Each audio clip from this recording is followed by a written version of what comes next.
பறைசாற்று இறைவார்த்தை கேட்டு இதயத்தில் ஏற்று எந்நாளும் வாழ்ந்து என்றும் பறைசாற்று இறைவார்த்தை கேட்டு.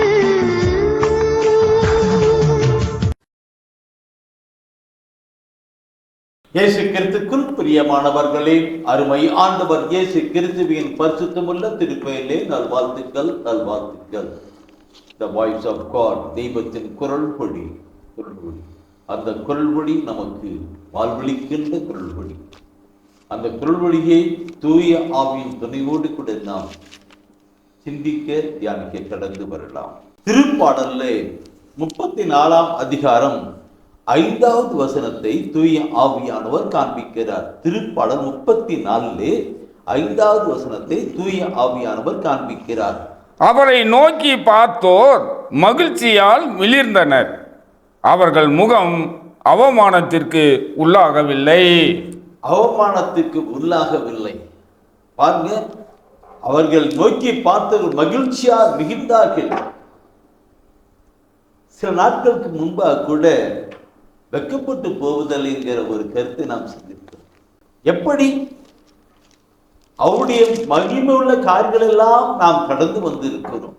அதை நினைத்து பார்க்கும் பொழுது, நோக்கி பார்க்கிற பொழுதுன்னு சொல்லுகிற பொழுது, நோக்கி பார்க்கும் பொழுது அந்த நாளிலே ஆண்டவர் எப்படிலாம் மக்களை வழிநடத்தினார். ஆபிரகாமை எப்படி வழிநடத்தினார், ஈசாக்கை எப்படி வழித்தினார், யாக்கோப்பை எப்படி வழிநடத்தினார், இஸ்ரேல் மக்கள் எகிப்திலிருந்து கொண்டு வருகிற பொழுது எப்படியெல்லாம் வழிநடத்தினார் என்று நோக்கி பார்க்கிற பொழுது நாம் எதற்குமே கவலைப்படுவதில்லை. இத்தனை பாருங்க, அவர் நோக்கி பார்த்து மகிழ்ச்சியால் விழித்தனர். இப்படிலாம் செஞ்சிருக்கிறார், எனக்கு ஒரு கவலை இல்லை, பயம் இல்லைன்னு சொல்லிட்டு அவர்களை நான் சொல்லுகிற பொழுது பிரியமானவர்களே, அவருடைய கருத்துக்கள் எல்லாம் நாம் கடந்த கால நிகழ்வுகள் எல்லாம் நாம் சிந்தித்து கடந்து வருகிற பொழுது நாம் பார்க்கும் பொழுது, அதை சிந்தித்து பார்க்கும் பொழுது அவர் இதையெல்லாம் பார்க்கிற பொழுது இந்த தெய்வீக திருவிழியத்திலே அனைத்தும் சொல்லப்பட்டிருக்கிறது. கடந்த காலம், நிகழ்காலம், வருங்காலத்தை 3 காலத்தை பற்றியும் சொல்லப்பட்டிருக்கிறது. இதை படித்து நாம் கொண்டு வருகிற பொழுது நம்முடைய உள்ளத்திலே பெருமகிழ்ச்சி உண்டாயிருக்கும். எல்லா நிலையிலும் திருப்பாடல் 119 பார்க்கிற பொழுது அந்த இறைவசன வார்த்தைகள் எல்லாம் அந்த எப்படியெல்லாம் சொல்லப்பட்ட அந்த மகிழ்ச்சியின் காரியங்களை கொண்டிருப்பார்.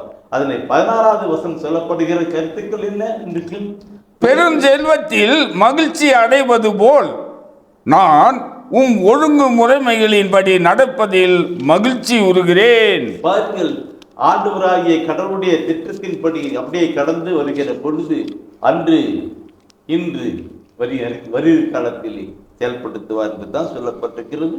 அந்த கருத்துக்களை நாம் இன்னும் அந்த திருப்படம் 119 முழுசுமா படிக்கும் பொழுது நிறைய கருத்துக்களை நாம் பார்க்க முடியும். அன்பானவர்களே, அவருடைய மகிமையுள்ள காரியங்களை நாம் நோக்கி சிந்தித்து தியானிக்கிற பொழுது நாம் மகிழ்ச்சி அடைகிறதா இருக்கிறோம். செபிப்போம். அன்பின் ஆண்டவரே, நீர் தொடக்க முதல் மக்களை எப்படியெல்லாம் நீர் வழிநடத்தீர். உம்மை நம்புகிற பிள்ளைகளை ஆண்டவரே, உம்மை கடந்து உங்களை செயல்பட்ட பிள்ளைகள் எப்படியெல்லாம் வழிநடத்தி என்று பார்க்கிற பொழுது உள்ளத்தின் ஆழத்திலே நாங்கள் மகிழ்ச்சி அடைகிறோம். ஆண்டவரே, அந்த நிலையிலே நாங்களும் வாழ்ந்து வளர்ந்து உம்முடைய மகிமுள்ள ஆசீர்வாதங்களை பெற்றுக்கொள்ள கிருபை செய்திருக்கிறோம். ஒப்புக் கொடுக்கிறோம், எங்களை ஆசீர்வதியும். ஒப்புக் கொடுக்கிறோம், எங்களை வழிநடத்தும். இயேசு கிறிஸ்துவின் மூலம் நல்ல பிதாவே, ஆமென்.